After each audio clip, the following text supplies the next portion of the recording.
Morning. How are you guys doing? I hope this is clear enough.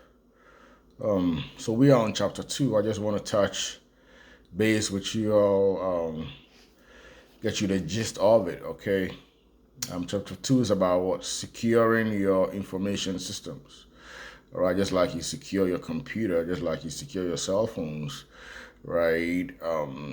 You buy antivirus protection, right? In order to secure your computer. And then what else? You also use password. These days they use, I think, thumb or voice recognition and so many things. So we're trying to make sure that these cyber crimes do not happen to us because we do have what sensitive information on our computers. So computer crime is a very serious problem, and it's prevalent as time goes on. What are some of these computer crimes? They include what hacking, all right, where they gain access to your computer and then what they steal your information. Unauthorized people gain access to your computer, of course. There's also phishing, right? Phishing where they send you some emails and then you think it's good emails coming from a legit company, but it's not. And then you give out your personal information and then boom, they hack you. You have malware, all right, where you get some software um, which is actually designed to damage your computer. So you got to be careful. We also have what ransomware, which is a sort of malware, and where they only want they hold you to ransom. That means they just want your money, or they want some compromising what pictures of you. Well, a distributed denial of service is also sort of cyber crime, which it sort of keeps your computer so busy, right? That if you're a business organization, your computer is busy. People who want to buy stuff cannot. It's just like you calling somebody, and always you getting a busy signal, right? We also have what data breaches, of course, which is unintended release of sensitive information to by authorized people. Yeah. And data breach happened to what Uber back in 2014. And then it happened to Yahoo. It also happened to Under Armour. We also have cyber espionage. Espionage is for spying. So again, they send some fraudulent malware to secretly get your data, to record, to get something that you have what you call it, patent on, to steal your trade secrets and stuff. So these things are very costly. All right, businesses are in America and the whole world, they are victim to these cyber crimes, and it happens more frequently than It's about 40 seconds. They try every 40 seconds. Yep, they're trying to steal from you. And so, what are businesses doing? They are paying what? Actually, the crime is costing them about what? Trillions of dollars. So they estimated to be 1 to 2 trillion. Um, but then again, so they are paying to secure their computer, their um, information systems. They're paying about what, $3 trillion. You know, he said between the years of 2022 to 2025, they spent about $3 trillion for cyber security. right? Yep. And so yeah, Uber were victims. They were fine if you're a victim if you allow your computer to get hacked. If there's any sort of breach, the government is gonna find you. And what else does it do though? You lose your reputation. People don't trust you. If I'm on Yahoo, and the next thing I know, oh, my information is out there. I'm not going to trust Yahoo. I'm just going to cancel my subscription and try to go somewhere else, right? The serious one also is cyber terrorism, where they actually target the government and other big businesses, and they want to do that to promote their political ideology or even to get some money.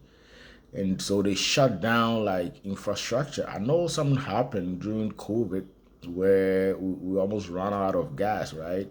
Because some people hacked actually the energy sector. They can also just shut down all traffic lights and all that, which I think happened sometime back in New York City. All right, so yep. So when this happens, it ruins your reputation, and people don't want to do business with you anymore. That means what? It's gonna cost you what? A lot of money, and then also the fines and stuff that you're gonna incur also is gonna cost you, and sometimes of course, the business just can't go on. There's business disruption, right? Because you've been hacked. So there's business disruption. The business cannot go on. Um, why are these computer incidents so prevalent? Why? It's because of the complexity of this AI system. That's number one. One reason is complex. The more complex they become, the more vulnerable they become. We don't even have this thing started. It was only computer. We only had computer, and then all of a sudden, what do we have? Cell phones with so many apps, right?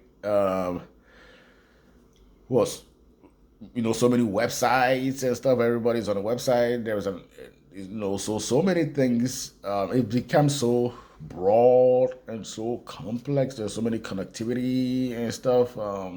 So the more it is, the more that people can get in, right? Because now they don't even have just one channel, just the computer channel. No, they can um, get on your app.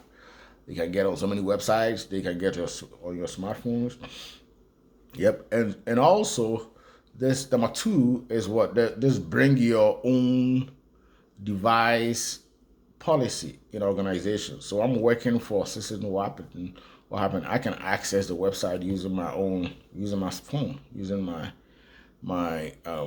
my personal computer, right? And this happens, all the time. You have that flexibility to be able to do that. Because it makes you work faster. Some companies give you cell phones and stuff to try to reduce that.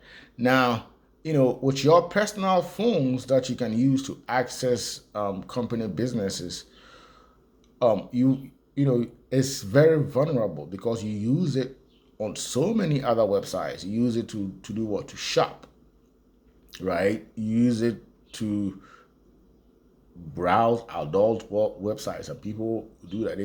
They have all kind of apps that entertainment and everything, and so you could be an easy target. And so when you log on to the business, what you call site, you've taken that malware with you to the business organization site, and then they can easily get hacked. Number three, we also use softwares that have these vulnerabilities. They are not well designed. We go to the aftermarket, black market or something, because we want to get some antivirus protection, right? Cheaply. And then it's not well designed. It becomes so vulnerable to these attacks. Number four is also that these attackers, these cyber criminals, have become so sophisticated. It is an organized crime. It's a network of people out there. It's not just one individual sitting somewhere who happens to be a geek or something, right? These are organized people, and they have money. They have money. They have billions of dollars, and they are um, using it. All right. So, yep. To they're paying big money for you to get hacked. So when you are the manager of a company, what you really have to work hard to make sure that your computer system is secure. So who are the perpetrators of these? It could be an employee, who we call that what a careless insider, somebody who doesn't follow the security protocols in an organization, and then they allow this hacking or phishing and stuff like that to occur, or just an employee who want to be malicious, right? Have bad intentions, want to steal. Maybe the person is getting fired or something, or he doesn't like what's going on, his pay, and then wants to steal. We also have, of course, a cyber criminal, some guy who's out there in his mother's basement, or who's made up his mind that, okay, his or her mind that, okay, this is what I'm gonna do. We have a lot of people like that. They even call your cell phones these days. They send you some text messages. Hey, you want to go to dinner? Like, okay, who the heck is this? I'm not even gonna respond to these kind of stuff. Yep. And we also have what hacktivists. All right. So, like I said, what kind of techniques do they use? We've talked about that. They use, of course, hacking. They use phishing. They use malware, data breaches, ransomware, and so forth. All right. And what denial of service, and so forth and so forth. They also use what cyber espionage, which I've mentioned. They spy on you. We call these techniques attack vectors. All right, it's the same thing. Attack vectors. All right. Yep. So, and of course, the consequences are very bad in Europe. All right, if you're an organization like Yahoo and there's a data breach, they're gonna find you another 20 million. Right? They're gonna find you another 20 million, and then you have to pay for the cost of what recovering people's information. It leads to what identity theft, right? Of course, business is disrupted. Damage to your reputation, and all these things. All right, they're gonna steal what your copyrights, your trade secrets, your data inventory. They can even steal your cash. So this is a serious problem that is going on, and we all have the responsibility to protect our system, our information system, our computers, our cell phones, our internet, everything. We got to be able to secure it. There are federal laws. There are federal laws to deter. Of course, that's the purpose of a law, right? It serves as a deterrence. Number one, it also punishes you, and if it punishes you, it's also a form of deterrence. When you learn your lesson, next time you're not going to do it again, right? So they're going to impose heavy fines on you, and you might go to jail, or you will go to jail, not even might. You will go to jail for 5 to 20 years. There is a Computer Fraud and Abuse Act, which is passed by Congress. And so it is the law of the land that when you steal anything, when you engage in computer crimes, you are gonna be fined a lot of money, and you're gonna be thrown into jails, into prison, not jail, for some time. All right, there's also the Identity Theft and Deterrence Act, which is also passed by Congress. So Congress is acting to protect us. All right, but that is not even enough. All right, people are still going to go at it because they know that the money that they're going to get is so big. Um, so as an AI system, right, as a